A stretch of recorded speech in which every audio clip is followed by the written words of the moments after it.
তাই শিবাশির স্ত্রী মালিনী এবার সেই স্বামীর কথা মতো ওই মরা পুত্রকে ঘুমন্ত ঘুমিয়ে দিয়ে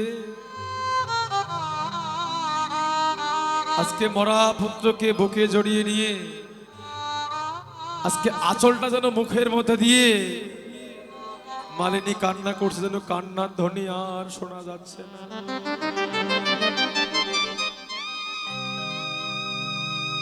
সন্তানকে প্রত্যেকটা দিন যেমন ঘুমিয়ে যায়, আজকে অভিনয় মঞ্চে যেন মালিনী অভিনয়ের মতো মরা পুত্রকে যেন ঘুমন্ত জ্ঞানে শয়নে দিয়েছে। আর কান্নার শব্দ হবে না, যার জন্য নিজের শাড়ির আঁচলটা মুখের মধ্যে চেপে ধরে হাউ ভাউ করে কাঁদছে মায়ের মন তো। আর এদিকে শিবাস সেই সন্তানটাকে রেখে আবার মহাপ্রভুর কাছে এসে উদ্যমে নৃত্য করছে শিবাস, আর বদনে হরি বল হরি বল হরি বল বলে শিবাস নৃত্য যে করিল, নৃত্য যে করিল, আর ভক্তবৃন্দু সঙ্গে নিয়ে শিবাসের অঙ্গন হরি নামে মুখরিত হইল।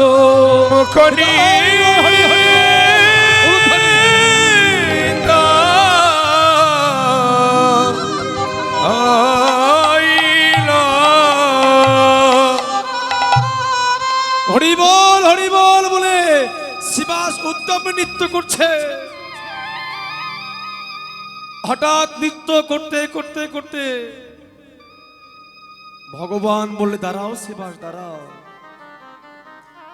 দাঁড়াও, আমি অনেক দিন থেকে তোমার গৃহে হরিনাম করি, কিন্তু আজকে কেন জানি না আমি এই হরিনাম করে মনে আনন্দ পাচ্ছি। তো শিবাস, তোমার গৃহে কি কোনো অমঙ্গল হয়েছে? শিবাস বলছে, না ভগবান, আমার গৃহে কোনো অমঙ্গল হয় না। যার গৃহে এমন মঙ্গলময়ের আগমন, তার গৃহে কি কোনো অমঙ্গল হতে পারে? আমার গৃহে কোনো অমঙ্গল হয়নি। ভগবান বলছে, শিবাস মিথ্যে বলো না, তুমি একটাবার বলো যে তোমার গৃহে কোনো অমঙ্গল হয়েছে। শিবাস তথাপিও বলছে, না ভগবান, আমার গৃহে কোনো অমঙ্গল হয়নি। কিন্তু হঠাৎ নরহরি তখন পাশে থেকে বলছে যে, জানো ভগবান, ওই শিবাস মিথ্যা বলছে, শিবাস মিথ্যা বলছে। আমরা একটাকে শুনে এলাম, শিবাসের একটাই মাত্র সন্তান ছিল, সেই সন্তানটা একটু আগে, সন্তানটা সারাদিন অসুস্থ ছিল, ওই সন্তানটা একটু আগে মায়ের বুক খালি করে সন্তানটা জগৎ থেকে চলে গেল।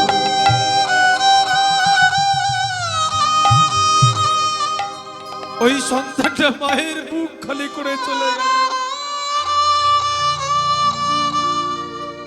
ভগবান বলছে, শিবাস, এই নবদ্বীপে অনেক ভক্ত আছে, কিন্তু তোমার মতো এত ত্যাগী ভক্ত আমি কখনো দেখিনি। সারা জীবন ধরে তুমি আমার জন্য শুধু করেই গেলে, আজকে তোমার একটাই মাত্র সন্তান, সে অসুস্থ, তুমি একটাবার আমাকে বললে না যে ভগবান, অনেকদিন তো হরিনাম হয়, আজকে আমার সন্তানটা অসুস্থ, আজকে নয় হরিনাম বন্ধ হোক। তুমি তো আমাকে বললে না, আমি না হয় একদিন তোমার গৃহে হরিনাম করতাম না, কিন্তু তোমার গৃহে এত বড় একটা অমঙ্গল হয়ে গেল, তুমি আমাকে একটা বড় জানানোর মতো প্রশ্ন মনে করলে না। শিবাস তখন নয়নের জলে ভগবানকে বলছে, দয়াময়, আমার গৃহে কোনো অমঙ্গল হয়নি, তুমি সবই জানো। এই জগতের কোনো মানুষ যদি কোনো টাকা ধার নিয়ে যদি ঋণগ্রস্ত হয়, আবার যদি সেই টাকাটা কষ্ট করে হলেও ওই ঋণের টাকা যদি একটাবার আবার শোধ করে দিতে পারে, দেখবেন ওই ব্যক্তির মনে যেমন আনন্দ হয় ঋণ পরিশোধে, ঠিক তদ্রূপ এই সন্তানটা জগতে তো আমার নয়। এই সন্তানটা আমি কেঁদে কেঁদে আমি তোমার কাছে আমি ধার স্বরূপ নিয়েছিলাম। এই সন্তানটা হচ্ছে আমার ধারের সন্তান, আমি ঋণী ছিলাম তোমার কাছে। আজকে সেই তোমার সন্তান আমি তোমার কাছে আবার আমি পাঠিয়ে দিয়েছি।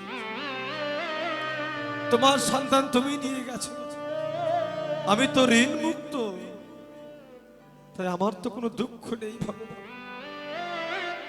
ভগবান বলছে, শিবাস, জগতের অনেক পিতাকে আমি দেখেছি, তাদের সন্তান অসুস্থ হয়ে গেলে কিংবা সন্তান জগৎ থেকে চলে গেলে ওই পিতা সন্তান হারানোর ব্যথিত অন্তরে কাঁদতে কাঁদতে কাঁদতে কাঁদতে ওই পিতা পাগল হয়ে যায়। কত কত পিতা সন্তানের বিয়োগ ব্যথায় ব্যথিত অন্তরে কত পিতা পাগল হয়ে যায়। কিন্তু তোমার সন্তান হারা হয়ে গেলে কিন্তু তুমি তো একটা বার তুমি কাঁদলে না, তাহলে কি তুমি কোনোদিন কাঁদবে না? শিবাস বলছে, আমি কাঁদবো না কেন? আমি কাঁদবো, তবে আমি কোন দিন কাঁদবো জানো? ওই যে মেঘাচ্ছন্ন দিন, মানুষের কবুকু নহে কো দৌড়, যেদিন কৃষ্ণ কথা শূন্য দিন, সেদিন হবে মানুষের দুর্দিন। ভগবান, আজকে আমার বদন আছে, এই বদনে কৃষ্ণ নাম করতে পারছি। আজকে আমার হস্ত আছে, এই হস্ত দিয়ে ভক্তের চরণ ধুলে অঙ্গে মাখতে পারছি। আজকে আমার এই চরণ আছে, এই চরণ দিয়ে হেঁটে হেঁটে আমি তোমার হরিবাসর যেতে পারছি।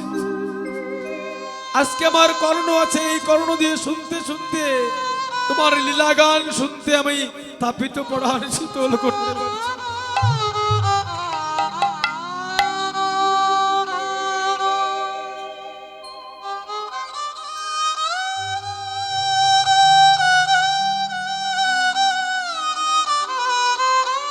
ভগবান, আজকে আমি বদনে হরিবোল বলতে পারছি,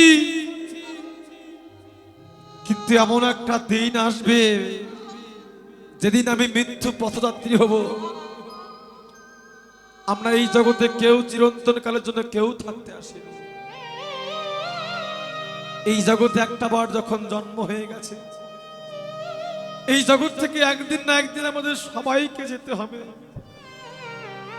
আজ না হয় কাল, কিন্তু দয়াময়, আজকে যেমন বদনে হরিবোল বলতে পারছি, যখন এক সময় মৃত্যু পথযাত্রী হয়ে যাব, আমি বিছানায় পড়ে রব, সেদিন আমার এই 10 ইন্দ্রিয় সব অচল হয়ে যাবে, আমার বাক শক্তি হারিয়ে যাবে, আমার দর্শন শক্তি হারিয়ে যাবে, আমার শ্রবণ শক্তি হারিয়ে যাবে। সেদিন আমার বদন থাকতে সেদিন আমি হরিবোল বলতে পারবো না। সেদিন আমার কর্ণ থাকবে, সেদিন এই কর্ণ দিয়ে আমি তোমার সেই মধুমাখা কৃষ্ণ নাম শুনতে পারবো না। আমার পাশে বসে আমার সন্তান কাঁদবে, আমার স্ত্রী কাঁদবে, আমার বন্ধু কাঁদবে, তাদের কান্নার কলহ রব শুনতে পারবো, কিন্তু তোমার নাম আমায় সেদিন কেউ শুনতে পারবো না। তোমার নাম সেদিন আমি শুনতে পারবো না। তাই দয়াময়, সন্তান হারিয়ে গেছে, এতে আমার কোনো দুঃখ নেই। এই জগতে আমার দুঃখটা কবে জানো? যেদিন আমার সব থাকবে, যেদিন আমার এই হস্ত থাকবে, এই হস্ত দিয়ে আমি ভক্তের চরণ ধুলে অঙ্গে মাখতে পারবো না। যেদিন আমার এই কর্ণ থাকবে, কিন্তু এই কর্ণ দিয়ে আমি তোমার নাম শুনতে পারবো না। যেদিন আমার সব থাকবে, যেদিন আমার এই বদন থাকতে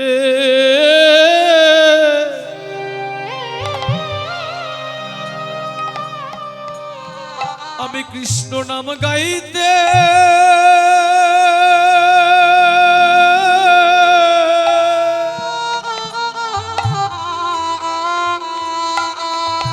আমি গাইতে পারিব না।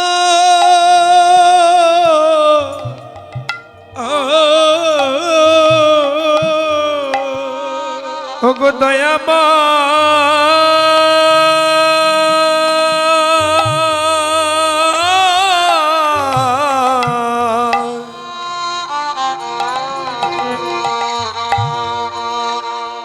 যেদিন আমার বদন থাকিতে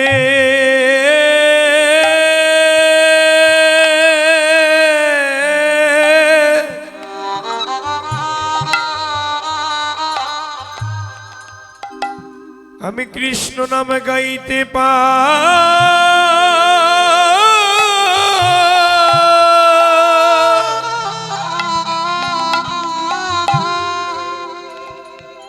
পারিব না।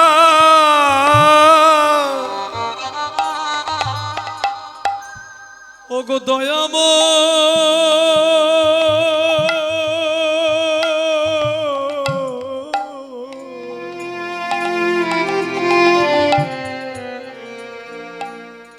যেদিন আমার এই বদন থাকতে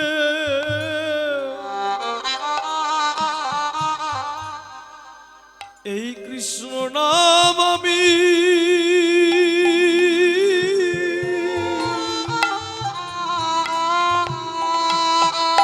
আমি কৃষ্ণ নাম গাইতে পারিব না।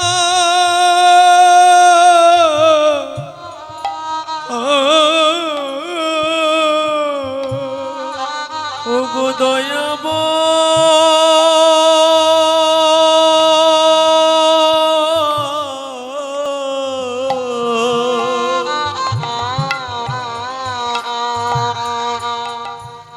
যেদিন আমার বদন থাকিতে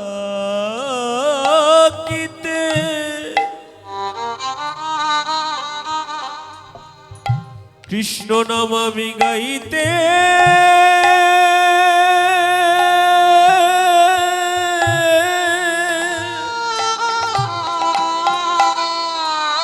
আমি গাইতে পারিব না। আমি সেদিন নয়নে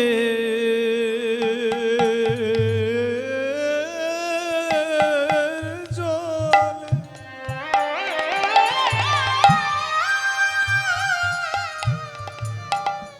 আমি সেদিন তোমায় স্মরণ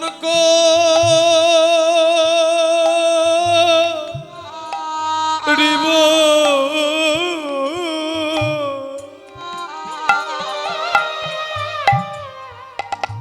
যেদিন আমার এই বদন থাকতে কৃষ্ণ নাম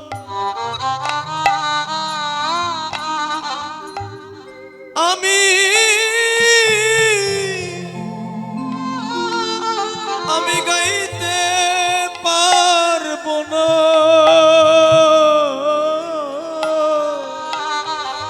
যেদিন আমার নয়ন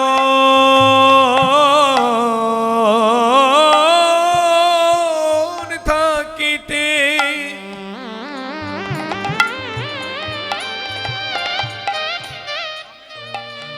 আমি নয়ন জলে মুখ ভাসি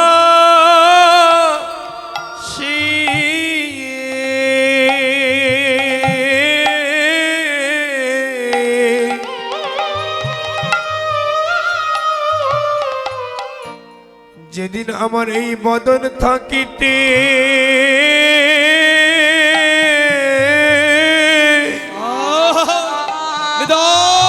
হরি হরি বল হরি হরি আমি কৃষ্ণ নামে নিতে পারিব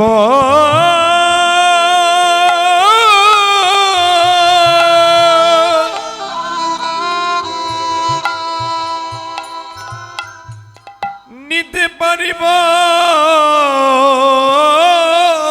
না। সেদিন আমি বসে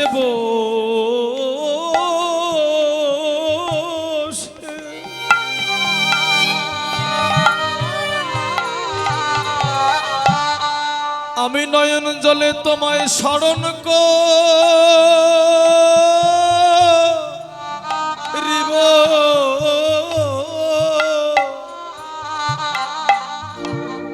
যেদিন আমার এই বদন থাকতে ও কৃষ্ণ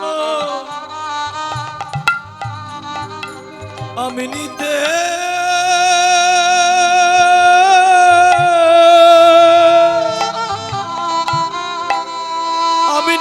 পারবো না।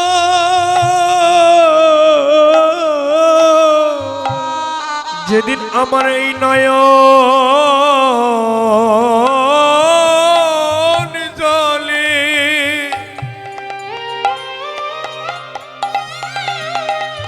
আমি আমি তোমার স্মরণ করিব,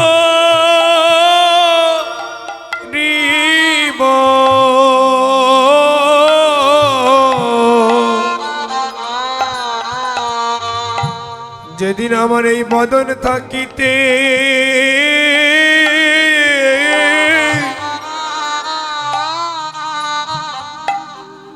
কৃষ্ণ নামে নিতে পারিব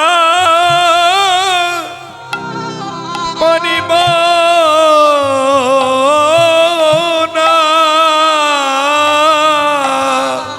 সেদিন আমি নয়ন জলে ওগো বসে বসে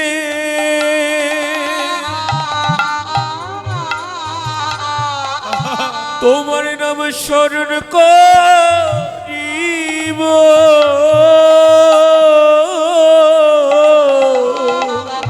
প্রেম সে গাও। যেদিন আমার বদন থাকিতে কৃষ্ণ নাম নিতে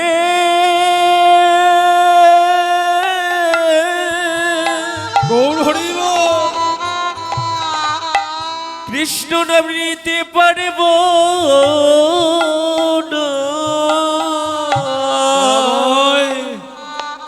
সেদিন আমার বদন থাকবে, কিন্তু সেই বদনে কৃষ্ণ নাম গাইতে পারবো না। সেদিন আমার হস্ত থাকবে, কিন্তু ওই হস্ত দিয়ে আজকে ভক্তের চরণ ধুলে অঙ্গে মাখতে পারছি, সেদিন তো পারবো না। সেদিন ওই বিছানার মধ্যে শুয়ে শুয়ে শুধুমাত্র নয়নের জল দিয়ে আমি তোমায় স্মরণ ছাড়া আমার আর কোনো উপায় থাকবে না। তাই দয়াময়, আজকে তুমি আমার সন্তান কেড়ে নিলে নাও, তুমি আমার সব কিছু কেড়ে নাও, আমার ধন রত্ন আধিপত্য যা কিছু সব কেড়ে নাও, কিন্তু একটাই নিবেদন তোমার ওই রাতুল চরণে। তুমি এই জগতে সব কিছু কেড়ে নাও, সেদিন যেন নয়নের জল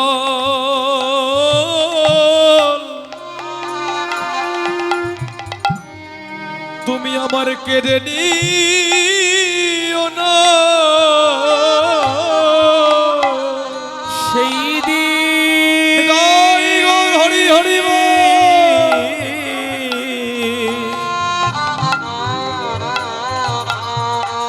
সেই দিন আমার নয়নের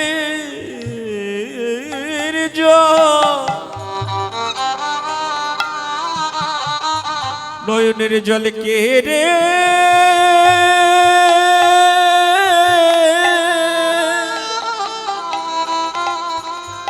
কেড়ে নিও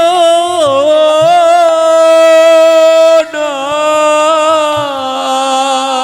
সেদিন যেন তুমি আমার এই নয়নের জল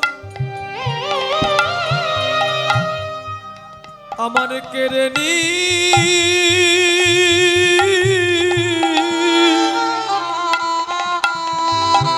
আমায় কেড়ে নিও না।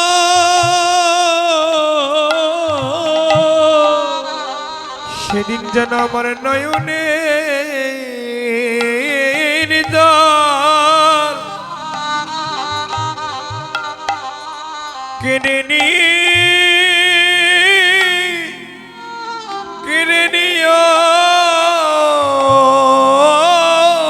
না, যেন তোমায় নয়নের জলে আমি যেন তোমায় ডাকিতে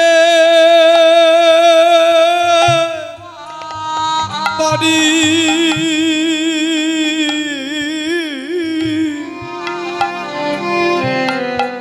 যেন তুমি আমার ওই নয়নের জল যেন কেড়ে নিও না। সেদিন যেন আমি নয়নের জলে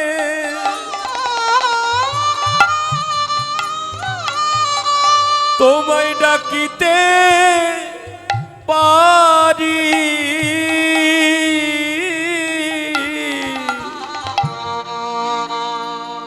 তুমি আমার নয়নের জল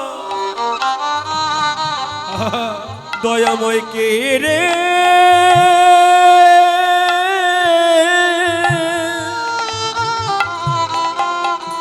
আমার কেড়ে নিও না। ভগবান বলছে শিবাস, জগতে অনেক পিতা দেখেছি, কিন্তু তোমার মতো এত ত্যাগী ভক্ত, এত ত্যাগী পিতা আমি জগতে আর কখনো দেখিনি। এই জগতের সমস্ত ধন ঐশ্বর্যকে বিসর্জন দিয়ে একমাত্র তুমি আমার আতুল চরণটায় সার করে বসে আছো। জগতে তোমার মতো ভক্ত আর এই নবদ্বীপে আর হবে না। তাই তো ভগবান এত ভক্ত থাকতে ওই শিবাশিরাগিনায় ভগবান নৃত্য করতেন। ভগবানের ভক্তদের ভগবান পরীক্ষা করে নেয়। যারা ভগবানকে ভালোবাসে, ভগবান ভক্তের মাথায় বিরহের বোঝা তুলে দিতে বেশি ভালোবাসে। কেন না, ভগবান ভক্তের মাথায় বিরহের বোঝা তুলে দিয়ে ভক্তকে পরীক্ষা করে যে আমার ভক্তের মতি ঠিক আছে কিনা। মহাজন বলছে, ভক্ত ভগবানকে ভালোবাসতে গেলে তোমার মাথায় অনেক বিরহ, অনেক অপমান তোমাকে সহ্য করতে হবে, কিন্তু টলে গেলে হবে না। টলে গেলে হবে না। এই বিরহের বোঝা মাথায় নিয়ে তুমি একটা বার সোজা হয়ে তুমি হাঁটতে থাকো তোমার লক্ষ্যে। দেখবে বেশি দূর যেতে হবে না। ওই বিরহের বোঝা, কষ্টের বোঝা মাথায় নিয়ে তুমি তোমার পথে হাঁটতে হাঁটতে দেখবে সামান্য পথ কিছু দূর এগোতেই ভগবান গোলক থেকে ভুলোকে এসে ওই ভক্তের সঙ্গ করার জন্য ভগবান ওই ভক্তকে পথে পথে খুঁজে খুঁজে বেড়ায়। হৃদয় গৌর হরি হরি বল। হরি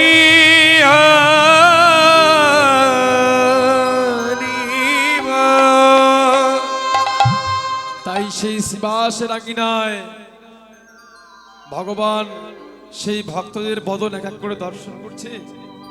আর ভক্তের বদন দর্শন করে ভগবান বলছে, এরাই সে আমার অগব্রজের গোপী, এরাই সে আমার আহা আমার সেই ব্রজের গোপী। ভগবান বলছে, এরাই সে আমার ও রে ব্রজের গোপী। আজ এরাই সে আমার সে ব্রজের গোপী, যে গোপী লইয়েরা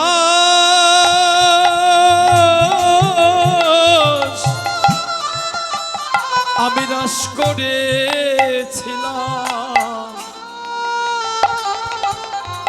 এরাই সে আমার সেই ব্রজের গোপী। যে গোপী লইরা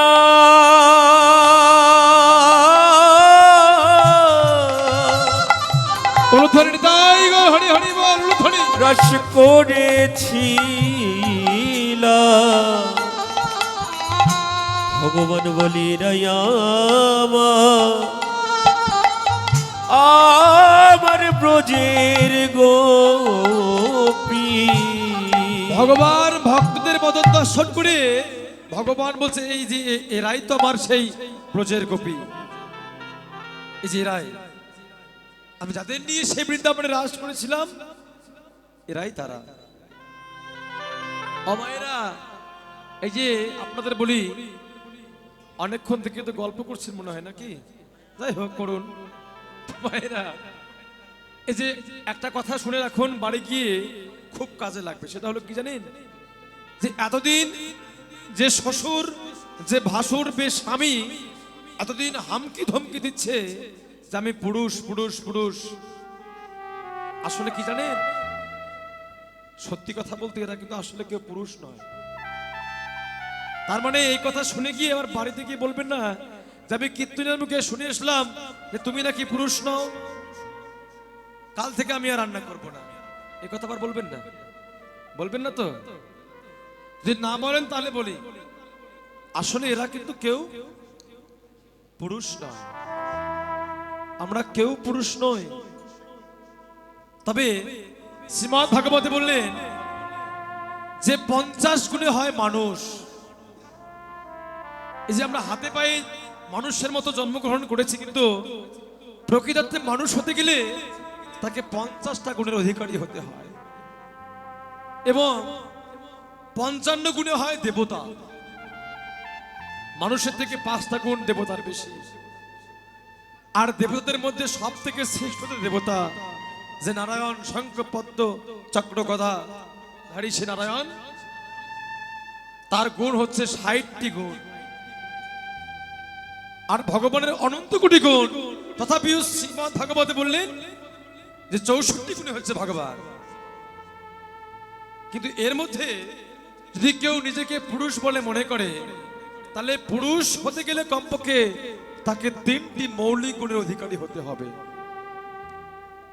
বুঝতে পেরেছেন? যদি কেউ মনে করে যে আমি পুরুষ, তাহলে কমপক্ষে 3টি মৌলিক গুণের অধিকারী আগে হতে হবে। কি কি গুণ? এক হচ্ছে জগতের সৃষ্টি, 2 স্থিতি, 3 হচ্ছে প্রলয়। এই যে সৃষ্টি, স্থিতি, প্রলয়, এই 3টি মৌলিক গুণ থাকতে হবে। তাহলে অনেকে আবার বলতে পারেন যে বাবা, বিবাহের পর পিতামাতার সঙ্গমের ফলে জগতে অনেক সন্তান সৃষ্টি হয়। অনেকে কেউ বলতে পারেন যে আমার 3টি সন্তান, 2টি ছেলে 1টা মেয়ে, আমি জগতে সন্তান সৃষ্টি করেছি, তাহলে আমি পুরুষ। বলছে না, তুমি পুরুষ নও।